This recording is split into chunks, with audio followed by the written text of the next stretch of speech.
Hi, I'm Zibby Owens, the creator and host of the award-winning podcast that you're listening to right now. Thank you so much, called Moms Don't Have Time to Read Books.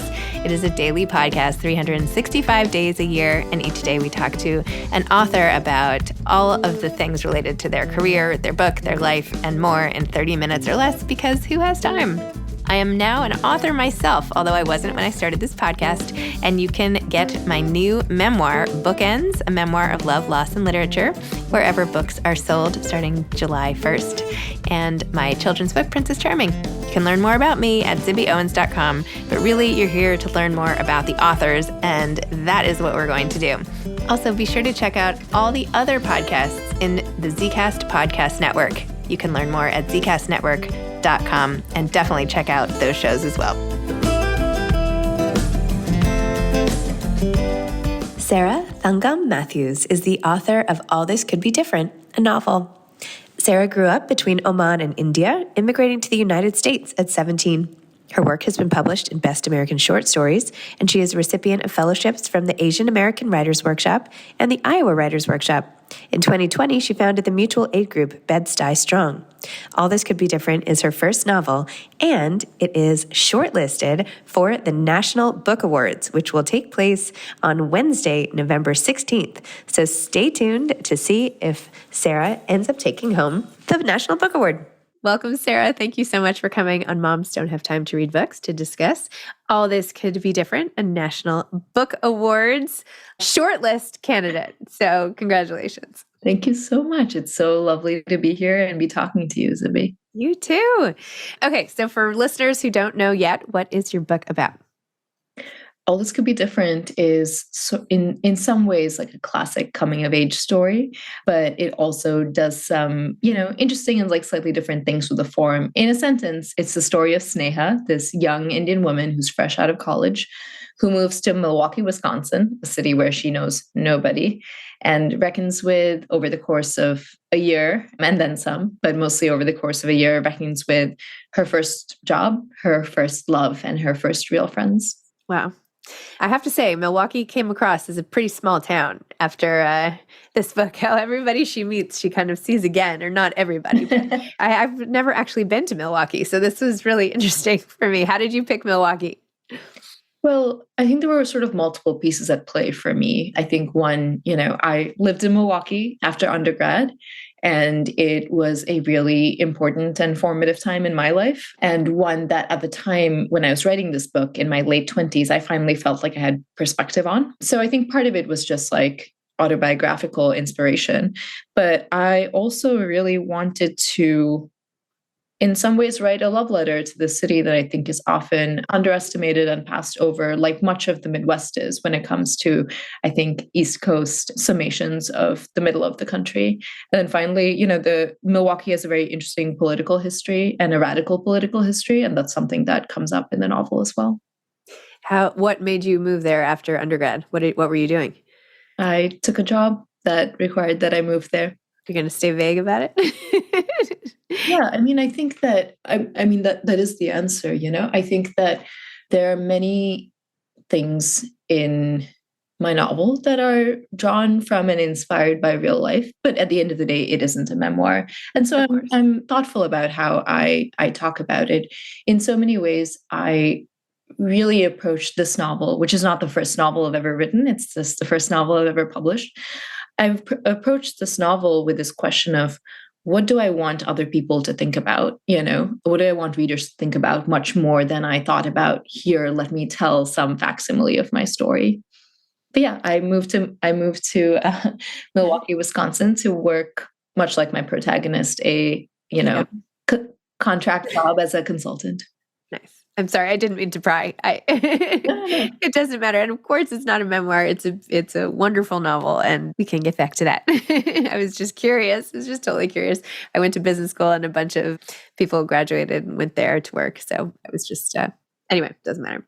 Your novel deals a lot with relationships and sort of the hunt for love, acceptance, connection and all of that through many means, be it Craigslist or dating or walking for an hour to go to a bar that might be the right kind of bar. Mhm. Tell me a little bit about this sort of quest for belonging when you are a character of a certain, I mean, it's honestly, it's not just her age. We all really look for love and belonging and such a human thing. But of course, there's the overlay of her sexuality, and she keeps it somewhat hidden at the beginning, at least, and so much so that her good friend Tom is shocked by the news. Tell me about that and how you wrote about it, how she navigates it, and all of that. Yeah.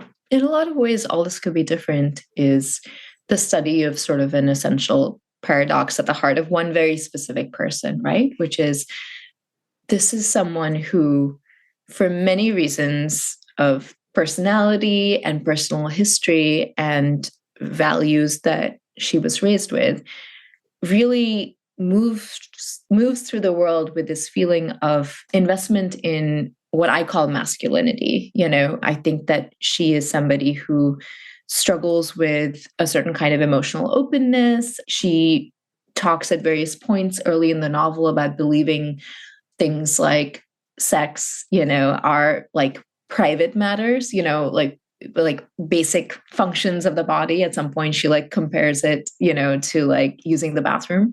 And, she basically, because she doesn't want to be known, and in some ways like associates like real danger and pain with being known and being emotionally intimate, she really walls herself off. And at the same time, the paradox is she deeply wants to be known and wants to be loved. And over the course of the novel, I think you see the ways in which deep, abiding relationships and honesty, first and foremost with oneself and then with the people close to you, I think really enacts this like force of change in her life. And you see all the ways in which she ends up a really different person, a changed person because of it. So I think that, yeah, there are a variety of ways in which you see Sneha, the main character, move when it comes to this question around connection, right? Like when she's going to the dyke bar, when she's deciding to, try out the newfangled invention at the time, because it's set in 2013. Yes. That is dating apps that aren't Craigslist, like the OkCupids and whatnot. You see her like trying this really flailing way to connect, I think in many ways she's just, I think, acting on desire more than she's acting on our human need to connect and be emotionally intimate. But then you sort of see her change over the course of the novel. Me too. What do you think makes people feel more comfortable sharing, right? Like, do you think it was how she grew up? I mean, I know she's a fictional character, but let's psychoanalyze her. Why not?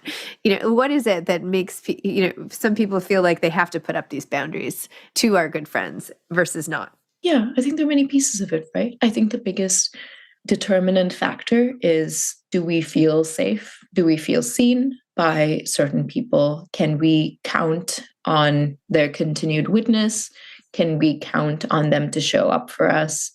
And I think the reality is that as a novelist, I'm a little bit wary of like a certain kind of really, really pat or like causal, like psychological view of characters, especially when it comes to trauma. I think that while in so many ways, I'm really glad that we live in a world that compared to 10 years ago, there's a lot more openness and mainstream awareness of trauma. I think that it can lead in life and in fiction to a certain kind of like one-to-one, A to B, you are this way because of exactly this thing that happened to you, way of thinking, which I think flattens people. So I think that I think that with that being said, there are many ways in which Sneha, my protagonist, really deeply needs to heal. And you see parts of that healing in the book. And I think you have to make inferences at some of the healing that happens off stage during the parts of time period that's not talked about. But ultimately, the novel's title is All This Could Be Different. And it is one that sort of functions at a macro and structural level, but it also speaks to the main character's desire to, and like reckoning with changing internally, with leaving a certain kind of like shame behind, with leaving a certain kind of loneliness behind.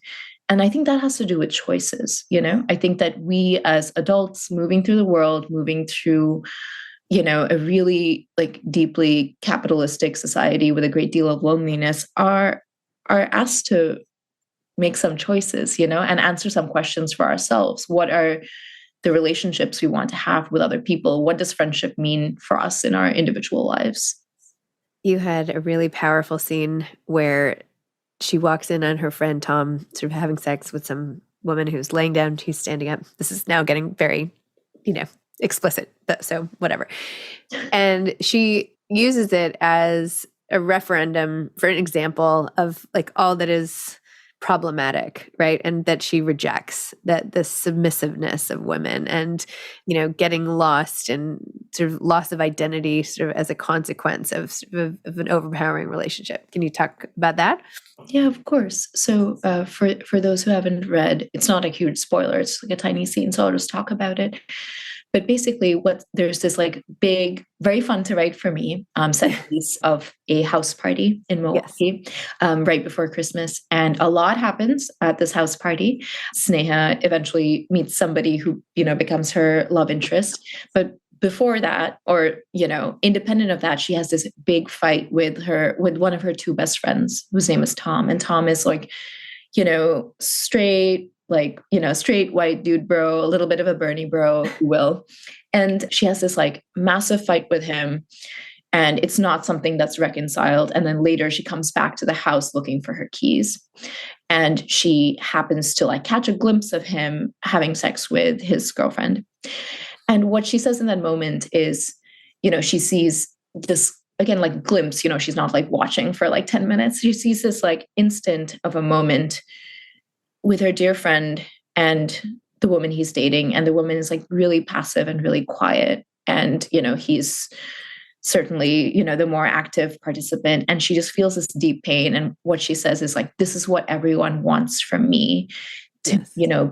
To be laid out before a man's hunger, to be taken, to be quiet.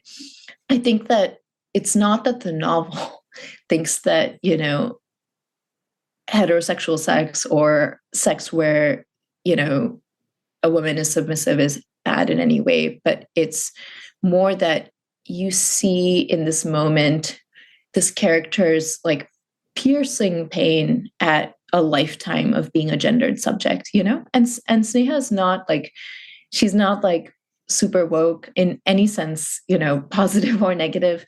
She is very much an everyman in a lot of ways, other than like, I think her queerness and her immigration status. Like she just like wants to live a regular life and have some peace and be left alone. That's how she moves through the world. And I would argue that's on average how the majority of people move. But I think that she had this true moment of thinking about her parents and her family and her culture and large parts of the culture that she's come into, American culture, that aren't okay with certain things about what she desires and how she wants to move in the world. And that's really what you see in that scene. Yes, you summed that up a lot better than I did. But I knew you'd know what I was talking about at least. No, it's totally a thing, right? And I mean, I think that part of what the book is interested in is the reality that we all have specific desires, right? Like Sneha's desires are not going to be identical to her friend Tig's desires, are not going to be identical to your desires. And I think that the part of what the book, I think, cautiously argues is that in paying attention to the specificities of our desire, that can be part of the sharp edge of the wedge to finding a larger freedom. I think that Sneha, over the course of the book, leaning more deeply into her queerness and not as this like hidden, functional and almost like shameful thing, I think allows her to take certain kinds of like risks and engage in certain kinds of acts of imagination that are, I think, bigger and push against society in some like other bigger ways later down the line. So interesting. Wait, so you mentioned earlier that this is your first published novel, not your first novel. I think many people can relate to that. Tell me about the journey to getting here and what happened with the other ones and when you started writing novels and all of that. Yeah, I'll try to keep it short. I mean, I think that I have always loved writing. I didn't necessarily, I grew up in a very particular place and context, I grew up in Muscat, Oman. I certainly, like always loved books and reading. I didn't have like a ton, as much access to books as I would have liked, but they really were this like portal for me, a very like quiet, shy, kid, to learn about the world, to learn about people, and so I've always loved books. I've always wanted to write, but I never necessarily thought about it as a career for until like maybe my mid-20s. And, a lot of that has to do with sort of like immigrant, child of immigrant things, and the sort of my own relationship with like certain kinds of risk and ambition for myself. But, I wrote my first like complete novel when I was like 16 and like showed it to like my 3 best friends at the time. And like we all like, I really never thought about getting it published or what have you. I wrote it because I wanted to read it. And I think that's sort of fundamentally how I have continued to approach writing at some level. But at some point, I thought, okay, I actually want to write a book that other people can read. And for 7-something years, over the course of my 20s, I worked on this like big doorstopper immigration novel. And in many ways, that novel like showed me how to write a novel, in the sense that I made every kind of mistake one could possibly make while writing it, And so at some point, I think I was faced with the reality that I needed to like start it, like throw it away and start it again from the beginning in order for it to make it work. And that didn't feel like a great idea for me, partly because I'd sort of moved on from the emotional questions that I was holding most deeply at the time I was writing the novel. So I decided to put it away and work on something new. And that something new became All This Could Be Different, which I kind of like wrote in this like wild fever dream, mostly over 5 months in 2020. And I felt obsessed with All This Could Be Different when I was writing it. It felt more real to me than my real life. And I also felt, I wrote that novel while on pandemic unemployment, because I had lost my income because of COVID. So it really, I think, came from this place of urgency as well. And how did you go about getting an agent and getting it published? What was that like? I think that, sorry, I had like a moment of being like, how did I do that? Like, how did you ever feel this way? But it feels like ever since the pandemic in particular, time just is this weird lava lamp where I'm like, yes. what did happen? Yeah. And what? But basically I came to the end of, writing this book. I showed it to a bunch of my like friends and close people, to get their feedback. And I think what felt so notable to me was like how much I loved the manuscript. It had been such a long time since I'd written something that I loved and felt proud of. It's like not a feeling that comes super easily to me. And so I just, at the same time that I was incorporating the sort of first rounds of like feedback from my people, like people in my life, my first readers, I thought, okay, my like savings, which are not substantial to start with, because I had, like recently come off of 2 years of an MFA, which is like possibly one of the only graduate degrees that like lowers your earning potential. And yeah, so I, just felt like I had like a very short runway. And so I was just like moving as fast as I could in all these ways. And so I had made a list of agents, and while I was making, like incorporating my friends' feedback, I feel like I was reaching out to everybody I knew through the internet in some way or through my MFA program to ask if they liked their agents. And one person, was like, I really love my agent, Bill, and I think you should consider talking to him. And so I reached out to him, and, I also talked to like a couple of other people, like a couple of other agents. And I really felt a deep connection to Bill, who, is and was my agent. And I think really has cared for this book and believed in it in a way I needed. I think there were so many ways in which I was like really lonely in my writing life because of, I think, feeling a sense of failure around the past project for so long. So yeah, and then Bill and I worked to edit the novel over 3 weeks, and then he was like, let's go. And he, took it to a bunch of publishing houses, and then it got bought by Viking right before Christmas of 2020. So it was really this like wild wow that I think, only was made possible by so many circumstantial things, everything from COVID to this huge worry I had about paying my own bills. I think all these things really contributed to me trying to write as fast as possible. I'm so glad that worked out. That's such a great success story. I love it. So efficient. I mean, it's a complicated thing to talk about, because I think it's totally true for me to say that it took me 8 years to write All This Could Be Different, because there's no way I could have written it without the previous, the previous project and everything it taught me. It just informed so many decisions I made. Yeah. It's almost impossible. I feel like anyone who writes a first novel, you should just be like, this is your practice run. What makes you wouldn't try to play a whole tennis match without playing tennis a little bit, right? Absolutely. You need a little practice. Yeah, no, I think it's so true. And I think I do agree that that's something that we should tell people more, because I think that there's something very painful about letting a first novel go. And I think a lot of that for many people has to do with the emotional investments. Often we start writing novels because of things we hold very closely and deeply. That's true. There should be a special word file for just the first novel. Maybe it's a different color or something. Totally. But I say all that. I think it's also good for me to remember the way that it's good to not over extrapolate from one's own experience. The fact of the matter is there are a ton of incredible debuts from people who, they did publish the very first novel they wrote, That's true. I know. That's amazing. It just wasn't. I know. And we will try not to hate them. Yeah, I love that. Yeah. Are you working on a new book now, or do you have another one coming out soon, or what's the deal? I'm not under contract for anything. My personal beliefs, I need to write something that I like enough before I let anyone else see it. I've gotten a little bit more superstitious with writing. So I'm working on what I hope will be a new novel, but it doesn't, I've not sold it or anything, mostly because I need to finish writing it. And then just what was it like finding out you were nominated for the National Book Award? Zibby, I mean, I cannot express enough.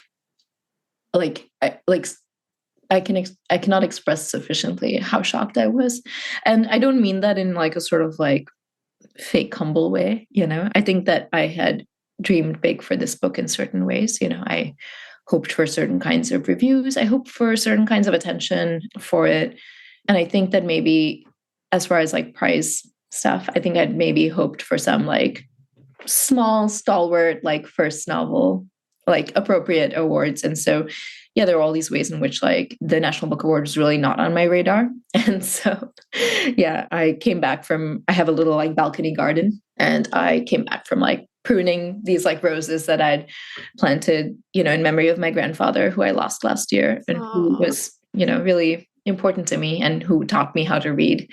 And I came back, to my phone inside my apartment and just saw a bunch of missed calls. And it's very revealing in a comical way of how my brain is constructed, that I thought, oh my God, something terrible has happened. And so I called my agent, Bill, and my first question was, what's wrong? You can tell me. Yeah. And he told me, what he said was, oh, you don't know. And then he said, you're longlisted for the National Book Award. And I just burst into tears. It was a very clearly having to do some shh over the phone. So yeah, it was pure comedy, pure clownery on my part, but it was a very me way to respond to the news and find out about the news. Oh, what a scene. That could go in your next novel. There you go. Let's start jumping off point. Well, I'm so excited for you, and I will actually be there, but you'll be the belle of the ball, but maybe I'll wave from Would love to, meet in person and say hello. Well, I'll be rooting for you, and just what an honor, and so exciting and really inspiring. So yeah, I mean, I think I spent a lot of time just talking about the shock of it and the sort of narrativized piece of all of this. But, what I feel now is that it's an intense honor. I'm crushed with gratitude. And I really it's so cool. Like I'm saying this like very genuinely, like it's so cool to be part of this particular cohort, both of longlisters and shortlisters. Like I have not read every single book on the long list, but I've read like a few of them, and I'm en route to read more. And they're all so insanely talented. Like it feels very cool to be in this company. I think it's a big part of what I feel. And I don't know, it's also not lost on me that, it's been rare to have this many like South Asian finalists. And, no South Asian writer or writer of South Asian heritage has ever won the National Book Award. So I just feel like there are all these ways in which, regardless of what ends up happening, that the night of the announcement, it feels less like this individual achievement. And I feel more aware of like, this is one more move on the part of a certain kind of like collective of writers and people. And it's one that I feel happy and, proud to be part of. Wonderful. Well, you should. It's great. Well, thanks for chatting today. Thanks for a lovely conversation. Thank you. Okay. Bye. Bye-bye. Thanks for listening to this episode of Moms Don't Have Time to Read Books. Don't forget to follow me on Instagram at Zibby Owens and at Moms Don't Have Time to Read Books. Also sign up for my newsletter at zibbyowens.com and sign up for my virtual book club and meet lots of authors on Zoom every other week. Thanks so much to Steve and Ryan at Texture Sound for the sound editing. And thank you to Morning Moon Productions for providing this fantastic intro and outro music.